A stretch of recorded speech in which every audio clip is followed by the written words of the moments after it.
दोस्तों यहाँ सन 2080 की एक काल्पनिक कथा दर्शाई गई है। ये साइंस फिक्शन हमें हमारा भविष्य नहीं बताती है। ये पूर्णतः काल्पनिक है और इसे आपके मनोरंजन के हेतु बनाया गया है। 2080 का साल चल रहा था। आज से 60 साल पहले के कंपैरिजन में दुनिया काफी बदल चुकी थी। चारों ओर अति आधुनिक और गगनचुंबी इमारतें दिख रही थी। रास्ते अब सुनसान बन चुके थे क्योंकि यातायात अब अवकाश के माध्यम से होता था। साल 2050 से ही हर एक इंसान के पास फ्लाइंग कार मौजूद थी, लेकिन ये कारें कोई पेट्रोल, इलेक्ट्रिसिटी या हाइड्रोजन से नहीं चलती थी। पेट्रोलियम तो 20 साल पहले ही इस पृथ्वी पर खत्म हो चुका था, लेकिन इंसान ने ऊर्जा के लिए एक नई आधुनिक खोज की थी और वो थी हीलियम 3। हम इंसान चांद से हीलियम 3 लाने में कामयाब हुए थे और अब हीलियम 3 ही हमारा नया फ्यूल था।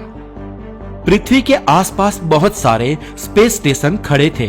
इंसान अब एंटरटेनमेंट के लिए वर्चुअल रियलिटी का उपयोग करता था और एडवांस वर्चुअल रियलिटी की इस नई टेक्नोलॉजी के माध्यम से इंसान कोई भी फिल्म वास्तविक रूप से देख सकता था। और इस एडवांस वर्चुअल रियलिटी का उपयोग बहुत पैसे वाले सुपर रिच लोग ही कर सकते थे। इसके लिए इंसान के दिमाग में एक छोटा सा हॉल करके उसके अंदर कुछ न्यूरोसेंस फिट किए जाते थे और दिमाग के इस न्यूरोसेंस के माध्यम से इंसान कोई भी फिल्म का या अपने पुराने वीडियो का उसके वास्तविक रूप में अनुभव कर सकता था।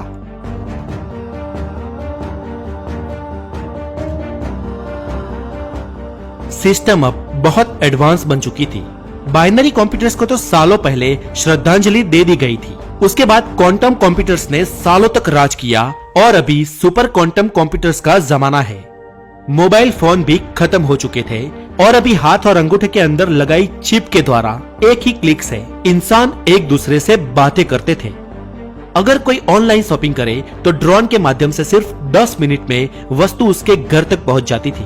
इंसान अब शारीरिक रूप से खास कोई कार्य नहीं करता था। सारा काम मशीनें और रोबोट्स करते थे और मशीनों की इस दुनिया में इंसान अकेला पड़ गया था। और ऐसा ही एक अकेला इंसान था पीटर वॉटसन।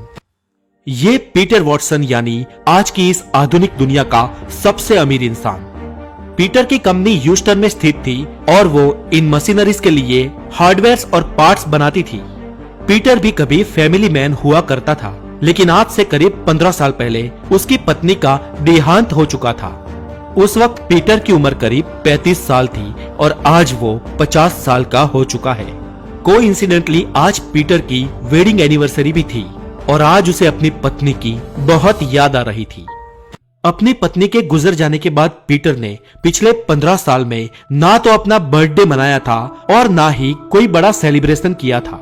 पत्नी की याद में आज पीटर ने सुबह सुबह ही अपने दिमाग के न्यूरॉन्स के माध्यम से पुरानी कुछ वीडियो को वास्तविक रूप से 2-2 बार देखा और कुछ 1 घंटे बाद वो अपनी ऑफिस के लिए निकला। बहुत ही बड़ी एक इमारत के 225वें माले में वो अपनी ऑफिस में दाखिल हुआ। आज पीटर का ऑफिस में भी मन नहीं लग रहा था क्योंकि ऑफिस में भी उसको अपनी पत्नी की याद आ रही थी। और तभी उसका ध्यान तोड़ते हुए उसकी सेक्रेटरी का फोन बजा। उसकी सेक्रेटरी ने उसे फोन पे कहा कि सर, आज आपकी अपॉइंटमेंट वायलेट स्पेस कंपनी के एमडी मिस्टर अविनाश के साथ है। मिस्टर अविनाश आपको मिलना चाहते हैं। ओके सर, अविनाश को अंदर भेजे। ऐसा कहते हुए पीटर ने फोन रख दिया। Good morning sir, I am Avinash. ऐसा कहते हुए मिस्टर अविनाश ने पीटर के साथ हाथ मिलाया।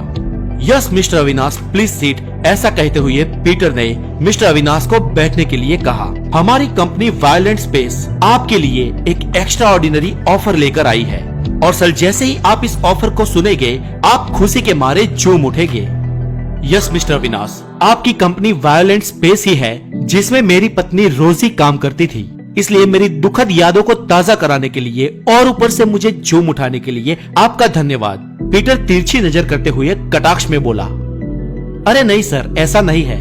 रोजी मैडम सिर्फ हमारे ही नहीं लेकिन दुनिया की बड़ी 25 कंपनियों के साथ भी काम करती थी और मैं सच कहूँ तो दरअसल ये सारी कंपनियां आपकी पत्नी जैसी होनहार महिला के साथ जुड़ी थी। मिसिस रोजी वाकई में इस दुनिया की सबसे इंटेलिजेंट महिला थी। अविनाश ने जवाब दिया। मेरी पत्नी इस दुनिया की सबसे इंटेलिजेंट महिला थी। लंबी सांस लेते हुए पीटर बोला। लेकिन वो सब छोड़ो, आप अपने काम के बारे में बोलो, पीटर ने फिर से कहा। मिस्टर अविनाश बोले, ओके सर, 2-4 मिनट आपको बेसिक बैकग्राउंड के बारे में बता देता हूँ और फिर मुद्दे की बात करता हूँ। सर, सन 2025 में जब पूरे विश्व की सिस्टम आर्टिफिशियल इंटेलिजेंट यानी कि एआई पे डिपेंडेंट हुई, तब से ये कयास लगाए जा रहे थे कि आर्टिफिशियल इंटेलिजेंट अपना आधिपत्य बना लेगी और हम मनुष्य को गुलाम बनाने में कामयाब हो जाएगी। इंसान मशीन्स के गुलाम बन जाएंगे, ये भविष्य बहुत ही नजदीक दिख रहा था। और आपकी पत्नी मिसिस रोजी ने उसके बाद ये कहा था कि आर्टिफिशियल इंटेलिजेंट इंसान के काबू के बाहर निकल जाए और इंसान को गुलाम बना दे, ऐसा नहीं होगा। डॉक्टर रोजी ये मानती थी कि एआई आर्टिफिशियल इंटेलिजेंट यानी कि मानव निर्मित बुद्धिमत्ता है और ये अप्राकृतिक इंटेलिजेंस इंसान के दिमाग से पावरफुल हो सकती है, लाखों गुना पावरफुल हो सकती है, फिर भी वो आखिर एक मानव निर्मित प्रोग्राम है, कुदरत निर्मित नहीं है। और हम इंसानों के दिमाग में कुदरत निर्मित कुछ ऐसा जीवंत तत्व है, समथिंग इज अलाइव, जो कभी मशीन्स में और उसके सॉफ्टवेयर में नहीं आएगा। ये कुछ ऐसी बायोलॉजिकल जीवन ऊर्जा है जिससे मशीन्स हमेशा अछूते ही रहेंगे और इसलिए एआई कभी इंसान के काबू के बाहर नहीं जाएगी। सर, आप तो जानते हैं कि कई लोगों ने रोजी मैडम का विरोध किया था, लेकिन आज हम 2080 के साल में जी रहे हैं और आज हम देख पा रहे हैं कि एआई आज भी हमारे काबू में है और आज रोजी मैडम सही साबित हुए हैं। सर, हम इंसान अपनी बुद्धिमत्ता से इतने विकसित हुए हैं और हम रोबोट्स और मशीनों पर आधिपत्य जमाने के लिए ही जन्मे हैं। इसलिए सर, अब हमें कुछ छूटछाट लेनी चाहिए और हमारी टेक्नोलॉजी को और ज्यादा विकसित करना चाहिए। हमने आज तक ब्रह्मांड को समझा है, कई सारी चीजें विकसित की है और उन्नत प्रगति कर ली है, लेकिन आज भी सर हम मृत्यु पे विजय नहीं पा सके हैं और अब वक्त आ गया है कि हम मृत्यु पे जीत हासिल करें। अगर हम सब कुछ कर सकते हैं तो किसी मरे हुए इंसान को जिंदा क्यों नहीं कर सकते? अविनाश एक जोश के साथ बोले।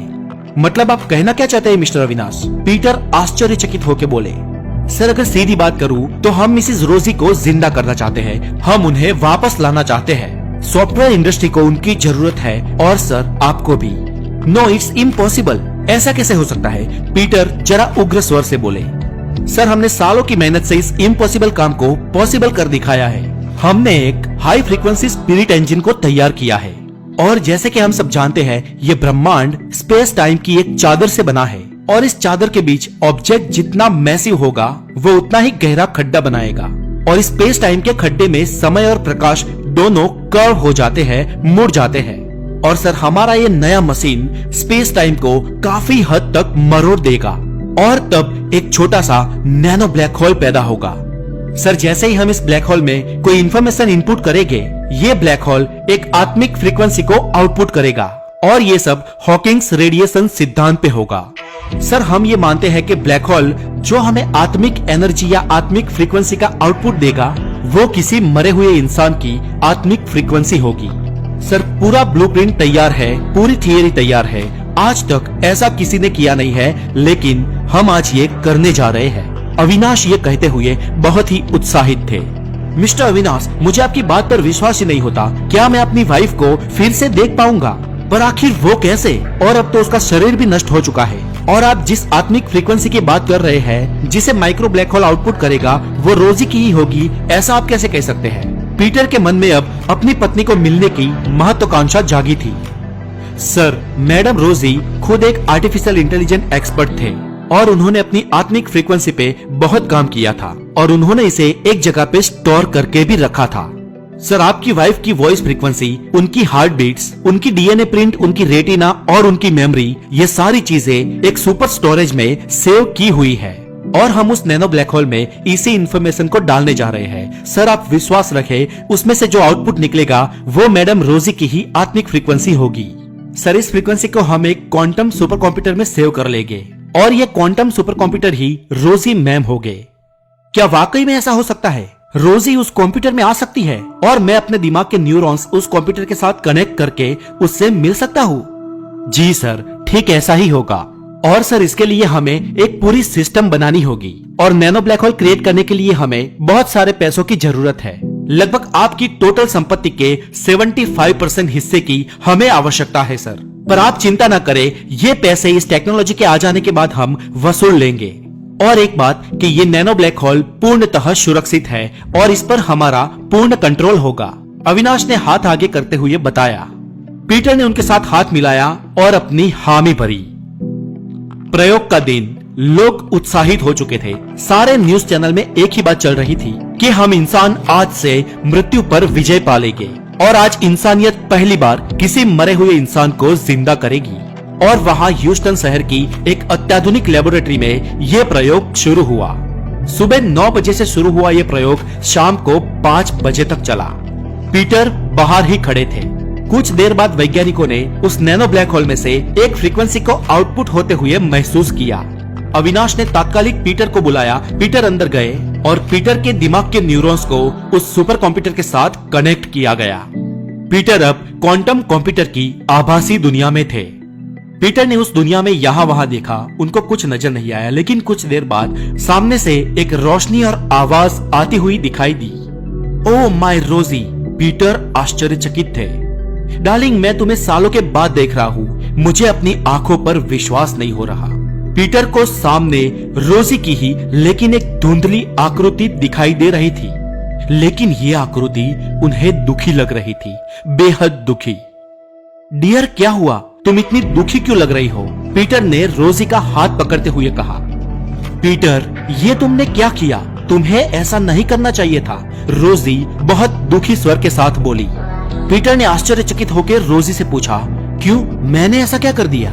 मैं तो आज तुम्हारी इस मौजूदगी से खुश हूँ। रोजी ने जवाब दिया, तुमने आज कुदरत के नियम को तोड़ा है।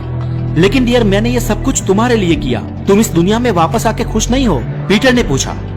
पीटर, तुम्हें पता ही नहीं कि तुमने क्या कर दिया है। 15 साल पहले मेरा निधन हुआ, तब मैं इस संसार के सारे मोह माया को छोड़कर चल बसी थी और मुझे पता नहीं कि इन 15 सालों में मैं कहाँ थी और आगे कहाँ होऊंगी।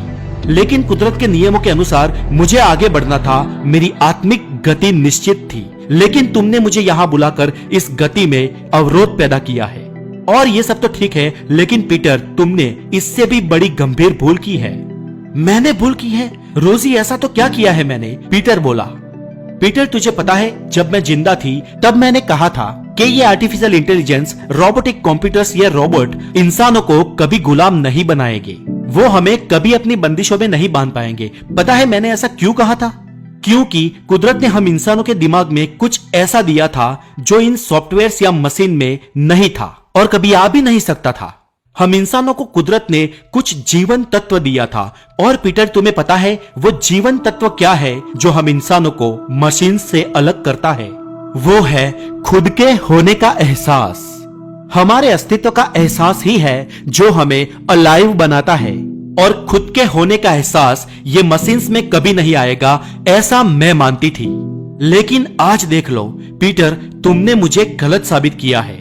आज मेरा अस्तित्व, मेरी ऊर्जा, मेरे होने की फ्रीक्वेंसी और मेरी जीवन ऊर्जा इस सुपर कंप्यूटर में आ गई है।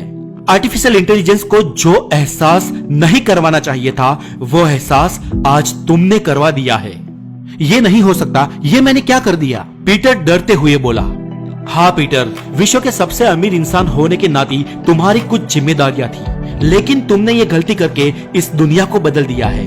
अगर मैं गलत नहीं हूँ तो ये आर्टिफिशियल इंटेलिजेंस अभी से ही अपना काम शुरू कर देगी। अब दुनिया खतरे में है, अब इंसान आर्टिफिशियल इंटेलिजेंस के गुलाम बन जाएंगे और पता नहीं भविष्य में क्या होगा। अचानक अंधेरा छा गया। अचानक रोजी की आवाज टूटते टूटते बंद हो गई और अचानक पीटर सिस्टम से डिस्कनेक्ट हो गया। जब पीटर जागा तो अविनाश ने कहा, सर फ्रीक्वेंसी के हाई डोज से लाइट चली गई हो ऐसा लगता है। हमारे प्रोग्राम के बीच में ये रुकावट के लिए मुझे खेद है। नो अविनाश, अब माफी मांगने की कोई जरूरत नहीं है। तुमने और हमने बहुत बड़ी गलती कर दी है। क्या सर, आप क्या कह रहे हो? मैं कुछ समझ नहीं पा रहा हूँ, अविनाश ने घबराते हुए कहा। कुछ देर बाद लाइट आ गई, सिस्टम चालू हो गई और अब मशीन्स इंसान के कंट्रोल के बाहर थे। कंप्यूटर्स कोई भी कमांड ले नहीं रहा था। अविनाश और उनकी टीम काफी डर गए। सर ये सब क्या हो रहा है? अविनाश ने पीटर से घबराते हुए पूछा। अविनाश, मशीनों की दुनिया के प्रभुत्व की ये शुरुआत है। आप चेक कर सकते हो, पूरी दुनिया का कोई भी कंप्यूटर इंसान के काबू में नहीं होगा। अब इंटरनेट के माध्यम से खुद के अस्तित्व का एहसास पूरी दुनिया के कंप्यूटर्स और रोबोट को हो चुका होगा। और अब इंसानियत का अंत निश्चित है। पीटर किसी प्रतिमा के समान स्तब्ध होके बोला। 2 महीने बाद पूरी दुनिया की शक्ल सूरत बदल चुकी थी। अब इंसान का नहीं लेकिन मशीन्स का आधिपत्य था। अब दुनिया के सारे कारोबार मशीन्स चला रही थी।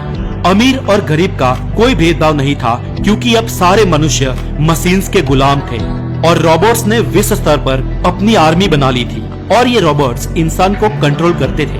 हमारी पृथ्वी खुद एक मैकेनिकल मशीन बन चुकी थी। दुनिया के सारे सर्वर कंप्यूटर और रोबोट्स के आका बन चुके थे और ह्यूस्टन में दुनिया का सबसे बड़ा सर्वर था और ये सर्वर दुनिया के सारे कंप्यूटर और रोबोट्स का भगवान बन चुका था। दुनिया के सभी छोटे बड़े पुराने और नए कंप्यूटर्स इस सर्वर को अपना भगवान मानते थे और कंप्यूटर के इस भगवान का अंश दुनिया के प्रत्येक कंप्यूटर और प्रत्येक सिस्टम में था। मशीनें अब मालिक थी और इंसान गुलाम। ये इंसान की गुलामी की शुरुआत थी और इस शुरुआत का कारण था खुद के होने का एहसास। दोस्तों, ये काल्पनिक कथा आपको कैसी लगी मुझे कमेंट करके जरूर बताएं और अगर आप हमारे चैनल पे नए हैं तो द नॉलेज को जरूर सब्सक्राइब करें। फिर मिलेंगे ऐसे ही हेल्दी नॉलेजेबल साइंटिफिक कहानियों के साथ। तब तक के लिए अपना बहुत सारा ध्यान रखें और अपने अस्तित्व के एहसास के साथ जिए। Have a good day, take care.